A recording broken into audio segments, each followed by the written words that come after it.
As you may know, I use the Gigabyte Aero 15X for editing 4K videos when I'm traveling to events like CES or Computex. It's quite a powerful machine and can do pretty much anything I want. The problem I have with it though is at 15 inches, when I'm traveling and I'm on a plane or a bus and cramped on a seat for hours at a time, it is actually a bit too big for what I need. Prior to the recent virus issues, I would actually travel every month or so and do smaller 1 or 2 day trips. So I wanted something that would be more portable so I could still get some work done during those trips.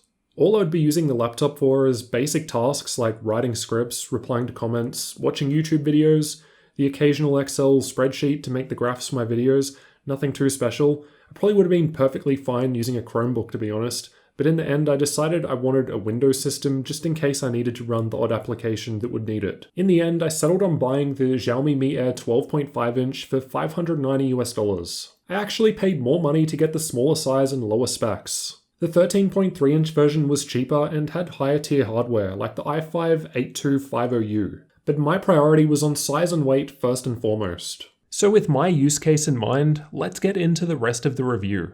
For the specs, mine has an 8th gen dual-core processor, only Intel HD graphics here due to the smaller size. There's 4GB of LPDDR3 memory and dual channel. Mine has a 128GB SATA SSD for storage, and there's a 12.5 inch 1080p 60Hz screen. There's Wi-Fi 5 and Bluetooth 4.1 for network connectivity, however it's far too thin for an Ethernet port, so you'll need a dongle if you want that.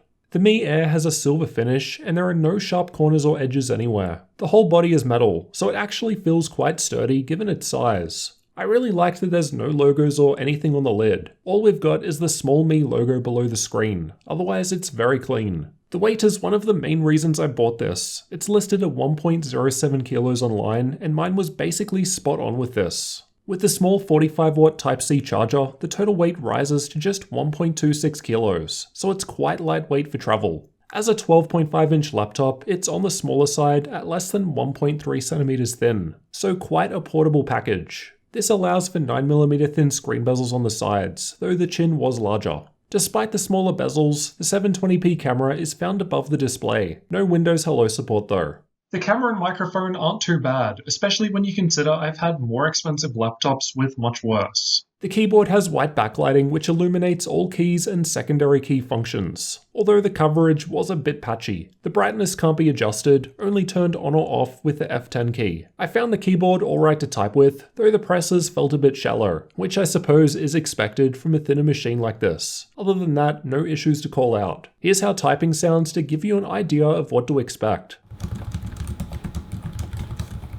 There was some keyboard flex while pushing down hard, but I never had any problems with the stability during normal use. Interestingly, screen flex was extremely low. The metal lid did an excellent job and was very solid. The Synaptics touchpad clicks down anywhere and worked okay for the most part. However, the far left side would only properly click down if I press a little harder, which was annoying at times. But clicking in the middle was fine. The 12.5-inch 1080p IPS screen has a glossy finish, and I thought it looked alright given the lower color gamuts. I've tested it with the Spider 5 and got 69% of sRGB, 49% of NTSC, 51% of Adobe RGB, and 51% of DCI-P3. At 100% brightness, the screen got above 300 nits. So decent enough results and okay contrast ratio. It's worth noting that after my clean Windows install, I wasn't able to adjust brightness until I manually installed the Intel graphics drivers. Windows Update never grabbed them for me. There was a little backlight bleed in this worst case scenario. However, I've never actually noticed it with my own eyes during normal use, but this will vary between laptops and panels. For I/O, on the left there's a HDMI port up the back and a 3.5mm audio combo jack right down the front. The HDMI port only ran my 4K monitor at 30Hz, so it must be version 1.2. On the right there's just a USB 3 Type-A port and USB Type-C port, which is also used to charge it. The small dot at the end is a status LED. There's nothing at all on the back, and the front just has a groove for getting your finger into to open the lid. Fingerprints in dirt are difficult to see due to the silver finish. However, it was easy to clean with a microfiber cloth as the finish is smooth. There's nothing really underneath, no air intakes. The bottom panel was a little tricky to remove. You need to take out 8 TR5 screws, and there's one hidden at the back in the center behind the rubber foot. Once inside, we can see why there's no air intakes. There are no fans. It's all passively cooled as it's using a lower wattage CPU, just a 5W TDP for the M3-8100Y. Wi-Fi and memory are soldered to the motherboard and cannot be upgraded. However, I was very surprised to find 2 SATA M.2 slots for storage. Seriously, this is a 12.5-inch laptop and it's got 2. I've had 17-inch laptops that only have 1. The speakers are found towards the front left and right corners, and despite the size, they weren't too bad.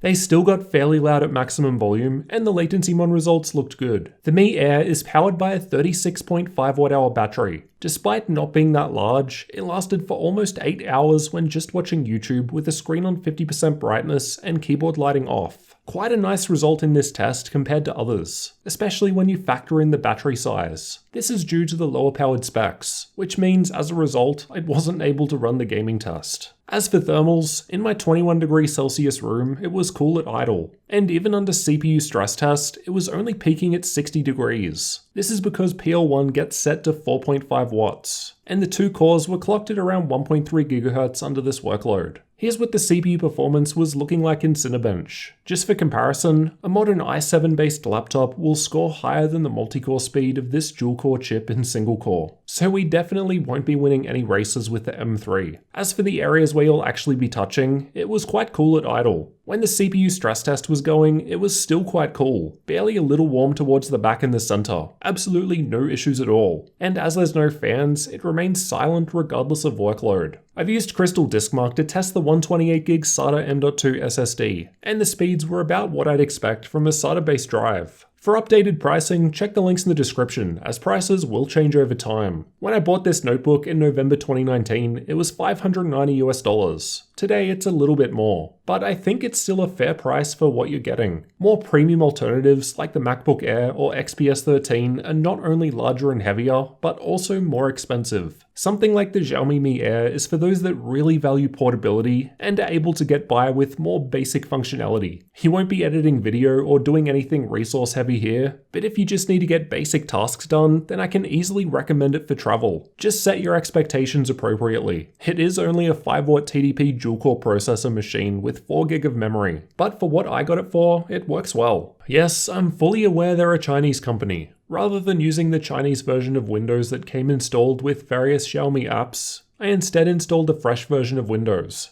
For the tasks I'm using it for, I'm perfectly happy to accept any further risks. A lot of people seem overly paranoid about buying a laptop from China, which is kind of ironic when you consider how many other laptops and components come from there. In any case, if a nation-state actor wants to blow some hardware-based exploit to watch me reply to comments once a month, then by all means go ahead. So what did you think about the Xiaomi Mi Notebook Air 12.5-inch model? Is it something you'd consider? Or would you pay more money for something a bit more powerful and only slightly less portable? Let me know down in the comments. And if you're new to the channel, then get subscribed for future laptop reviews and tech videos like this one.